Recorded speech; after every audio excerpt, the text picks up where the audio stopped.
అలా ఈ సినిమాలో ఒకటి కాదండి, మెయిన్ చలి, న్యూజిలాండ్ లో చలి. ఎందుకు చాలా మంది అన్నారు న్యూజిలాండ్ దాకా ఎందుకు వెళ్ళాల్సి వచ్చింది యూనిట్, ఇక్కడ లేవా, ఆంధ్రప్రదేశ్లో లేవా, కర్ణాటకలో లేవా, కేరళలో లేవా, తమిళనాడులో లేవా అని అడిగారు చాలా మంది. న్యూజిలాండ్ దాకా ఎందుకు వెళ్ళాల్సి వచ్చింది అబ్రాడ్ కంట్రీకి? 250 మంది 300 మంది యూనిట్ని తీసుకొని అందరికీ అక్కడ దాదాపు 4 నెలలు షూటింగ్, సెకండ్ షెడ్యూల్ 2 నెలలు షూటింగ్, 6 నెలలు ఆల్మోస్ట్. ఎందుకు వెళ్ళాల్సి వచ్చింది, అన్ని రోజులు ఎందుకు షూట్ చేయాల్సి వచ్చింది? ప్రతి వాళ్ళకి ఒక ప్రశ్న మిగిలిపోయింది. అంతకంటే మించి ప్రభాస్ గారు చేస్తున్నారా, ఆయన ఒప్పుకున్నారా, నిజంగానే వస్తున్నారా షూటింగ్కి? ఇలాంటి క్వశ్చన్స్ ఎన్నో ఈ సినిమాకి.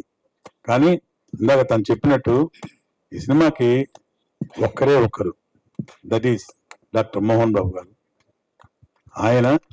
ఆయన శ్రమ, ఆయన కృషి, ఆయన పట్టుదల ఇవన్నీ కలిసి వెరసి తను విష్ణుబాబు ఆయన పడిన కష్టం ఈ సినిమాని ఓన్లీ హీరో కాదండి ఈ సినిమాని ఈవేళ ఈ రోజు ఈ తెరకెక్కించడానికి ఈ రేంజ్కి తీసుకురావడానికి కారణం నిన్న మొన్నటి దాకా మొత్తం గ్రాఫిక్స్ మొత్తం టోటల్ గా వర్క్ అంతా దుబాయ్లో చేశారు. దాదాపు 6 లండన్ దుబాయ్ 6 months అక్కడికి తిరుగుతూనే ఉన్నారు. సో అంత చిన్న ఎన్ని చెప్పాయండి, చాలా చిన్న చిన్నవండి. ఇంతమంది ఆర్టిస్టులు అండి, ఒకళ్ళ ఇద్దరు సినిమాలు చెప్పండి మీరు. రెబల్ స్టార్ ప్రభాస్ గారి దగ్గర నుంచి మోహన్ లాల్ గారు, అక్షయ్ కుమార్ గారు, కాజల్ గారు, సరే డాక్టర్ మోహన్ బాబు గారు, ఈ సినిమా సంబంధించి మన సొంత సినిమా.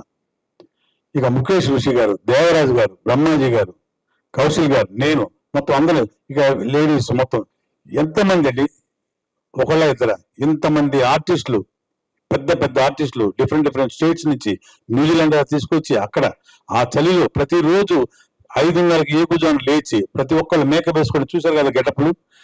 అయినా కూడా ఆ చలిలో లేచి 7 గంటలు ఫస్ట్ షాట్ తీశారు. ఫస్ట్ షాట్ తీయడానికి కారణం ఎవరంటే కేవలం మోహన్ బాబు గారే.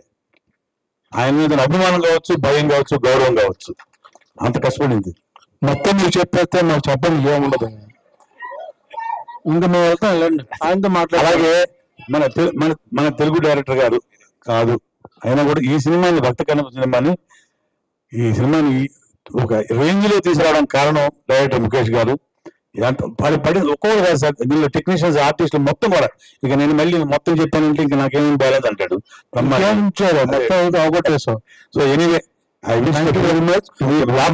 కావాల్సిన ఇన్ఫర్మేషన్ లాస్ట్ లో ఒక మాట చెప్పి ఫినిష్ చేస్తా. ఈ సినిమా సంబంధించి భక్త కన్నప్ప సినిమా సంబంధించి కన్నప్పకు ముందు, కన్నప్ప తర్వాత విష్ణుబాబు.